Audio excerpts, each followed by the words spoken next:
구독자님, 어서 오십시오. 저는 지금 조지아 공화국 트빌리시에서 뚜벅이 마담이 벨기에에 도착하기를 기다리고 있는 중입니다. 오늘은 지난번 이야기를 연이어 하기 때문에 지난 영상의 링크를 하단과 영상 말미에 두었으니 먼저 보고 오시길 추천합니다.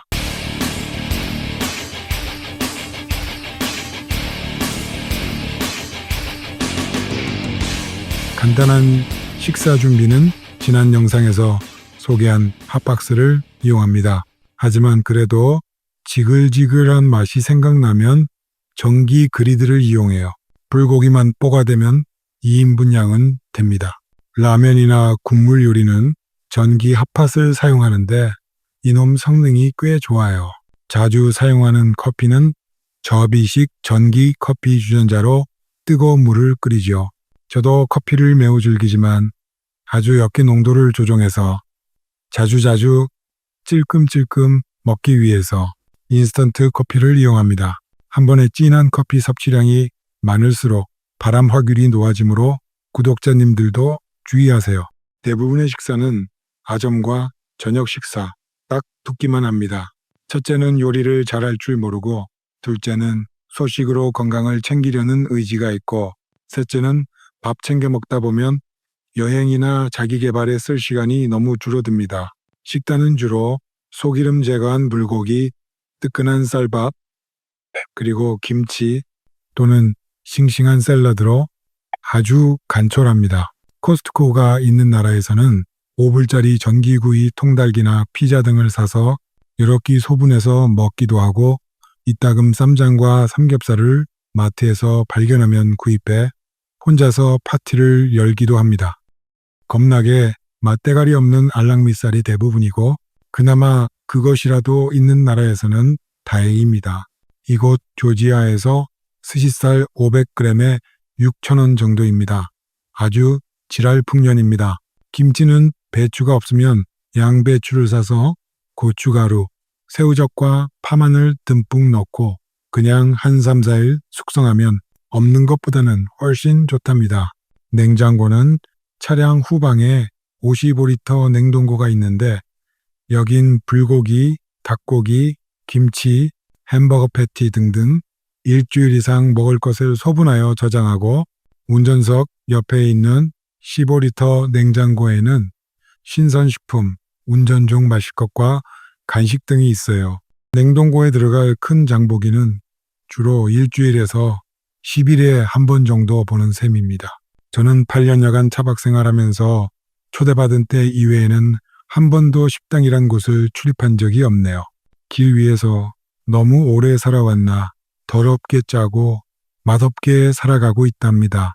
한국에 있는 동안 무수리님, 깡패형님, 하국장님, 강생이 아빠, 주야로님, 매기여사, 여동생 마숙여사, 미쿡아줌마, 제인여사 등등 저 먹이시느라 애 많이 쓰시고 이제야 영상으로 감사 인사 전합니다. 일본에서 1960년대에 발명된 부탄가스통은 휴대용 번호와 함께 여러분도 지금 사용하고 계실 것입니다. 하지만 이 부탄은 날씨가 추운 날 점화가 안 되고 화력이 나오지 않는 단점이 있죠. 그리고 미국에선 한 통에 4달러, 멕시코에선 7달러, 이곳 조지아에서는 아예 없어요. 대부분 남미 국가에서도 아주 찾기가 힘들답니다. 찾기도 힘들고 금방 떨어지고 비싸긴 오지리 비쌉니다. 전기료는 약하고 불맛이 땡길 때는 어떡하지 해서 저는 5파운드 2.3kg 용량의 소형 LPG 가스통을 사서 이처럼 매립했죠. LPG는 압력이 매우 높기 때문에 부탄용 버너를 사용하기 위해 가스 압력 조정기인 레귤레이터를 꼭 설치해야 합니다. 제가 사용하는 올챙이 버너는 일반 버너보다 작지만 할 짓은 다 할 수 있어요. 기록지가 짧아서 일단 빨간 LPG 어댑터를 길이에 맞추어 자르고 배관을 하고 가스 압력을 조절했죠. 일주일에 2-3회 사용한다면 4-5개월을 넉넉히 사용할 수 있습니다. 물론 실내와 야외 테이블에서도 사용할 수 있게 배관했습니다. 유니버셜 가스탱크 어댑터를 채널 구독자 중에 최연소이신 중학생 나연 인포님께서 선물해 주셨어요. 이제 주물로 된 스킬렛판을 사서 스테이크도 만들어 불맛을 즐길 거예요. 버너 어댑터는 자석형과 안전핀형 두 가지가 있는데 한국에서는 안전핀형으로 구입해야 합니다. 6년 전에 AGM 배터리를 쓰다가 300A의 인산철 파뱅을 직접 만들어 보았습니다.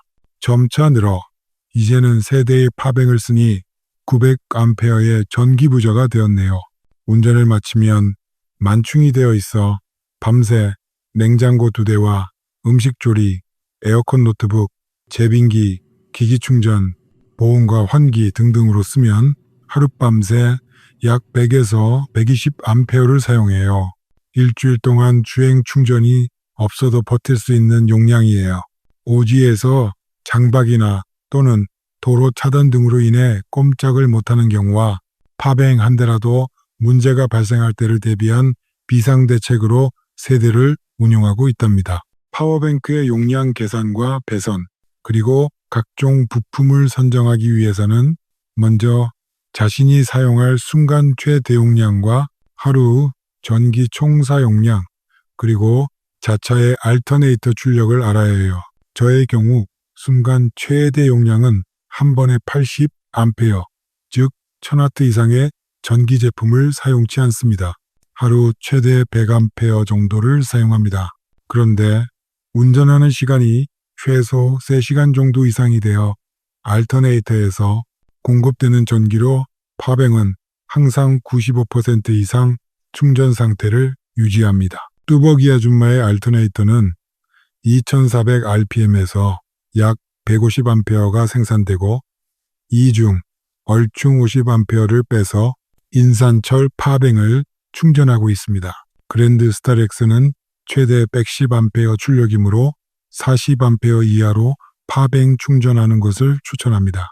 점점 내용이 헷갈리므로 너무 깊은 이야기는 절제하도록 할게요. 첫째는 인산철 배터리 셀이 파뱅의 기둥입니다. 사각형 모양으로 현재 대략 300A가 대용량 셀로 시장에 있습니다. 인산철 셀의 공칭 전압이 3.2V입니다.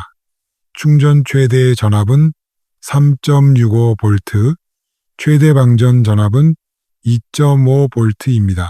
즉 3.65 이상으로 충전 또는 2.5V 이하로 방전하면 셀의 수명이 쪼라든답니다. 그러니 이 숫자는 꼭 기억해 두세요. 우리가 대부분 차에서 쓰는 12V형의 전압을 얻기 위해서는 4개의 3.2V 셀을 직렬 연결하면 12.8V를 얻을 수 있답니다. 두 번째로 액티브 이퀄라이저라는 부품인데 짐작하듯 능동적으로 뭔가를 평준화시키는 장치입니다. 파뱅에 심어져 있는 4개의 인산철 셀들의 전압이 충전이나 방전이 진행 중에 항상 서로 동일한 것이 아니랍니다. 어떤 놈은 충전만 시키면 열받아서 성질을 부리고 다른 놈은 좀 조용히 반응을 하듯 파뱅의 모든 셀들이 충전과 방전 시 동일한 반응을 보이지 않습니다. 따라서 이 이퀄라이저 부품은 4개 셀의 삐뚤어진 전압을 서로 비슷하게 맞추어 주려고 애쓰는 역할을 합니다. 즉 성질난 놈의 전기를 빼서 느긋한 놈에게 먹여주면 논리상 4개의 셀이 언젠가는 서로 비슷해질 수 있는 것이죠. 세 번째 부품은 소위 BMS, 배터리 관리 시스템이라고 불리는 것인데 이 녀석의 핵심 기능은 그냥 차단기라고 볼 수 있습니다. 4개의 셀이 이퀄라이저를 붙여놓았음에도 불구하고 계속 성질머리 더러운 놈이 있어 충전 중 3.65V의 한계를 넘어버리면 이 녀석을 보호하기 위해 전체 파뱅의 충전을 차단시켜 버립니다. 이 녀석 성질이 시간이 좀 지나 차분해지면 다시 시스템의 전기를 켜 정상으로 돌려줍니다. 마찬가지로 파뱅이 방전 중에 어떤 한 놈이 양기가 떨어져 죽어가는 중이면 역시 전체 시스템을 차단해서 이 삘삘한 셀의 사망을 방지하는 역할을 합니다. 네 번째는 파워미터입니다. 각 셀의 충전과 방전 상황 및 남은 전기량과 전압 등등을 모니터링하는 장치이죠. 앱으로 볼 수 있고 또 이처럼 빛과 번쩍하게 디스플레이로도 볼 수 있습니다. 머리 아픈 여러 가지 이유로 미터기에 나오는 수치들을 너무 과신하지 말고 그냥 파병의 건강 상태만 가름할 수 있는 것으로 간주하세요. 잔류 용량이 50%, 150A가 남아있다고 해서 정확히 그럴 확률은 거의 없고 오차가 상당히 있을 수 있습니다. 자, 정리를 하면 자신의 하루 전기 사용량과 알터네이터에서 오는 충전 전류값 등을 참조하여 인산철 셀과 이퀄라이저, BMS, 그리고 파워미터 구입해서 자작하시면 됩니다.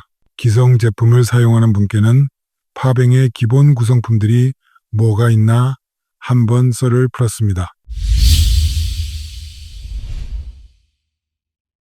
전기 이야기를 계속하면 구독자님들이 해외 이주를 간다든지 싫어요를 마구 눌러댈 수 있기 때문에 여기서 이만 끊고 혹시나 궁금한 점이 있다면 댓글로 알려주세요. 에라 모르겠다. 자기 차에 매립된 전기시설에 관한 내용도 모른 채 국경을 넘어가 눈물 흘리는 일이 없길 바랍니다. 지금까지 써니의 공갈 협박이었습니다. 다음 영상에서 뵙겠습니다.